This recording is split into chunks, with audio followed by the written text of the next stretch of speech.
So I have two kinds of paint that I've used on cabinets. This one I used most recently, and it was very, very good, and you get it at Lowe's. And I want to say it was like $50 a can, I'm not sure.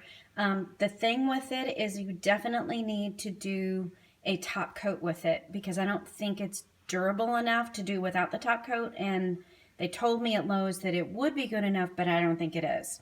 The other one I used was General Finishes, and you'll have to Google where you can get it. I get mine at this store at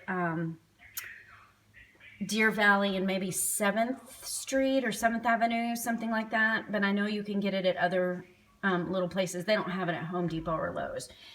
It goes on a little thinner. I love the Queenstown Gray. It did really well with less coats, but the Antique White, I had to use more coats to get the result that I wanted, but you don't need to do a top coat.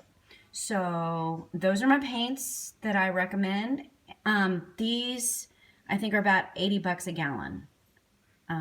It's a little more expensive. So talk to you later. Call me with questions. Bye.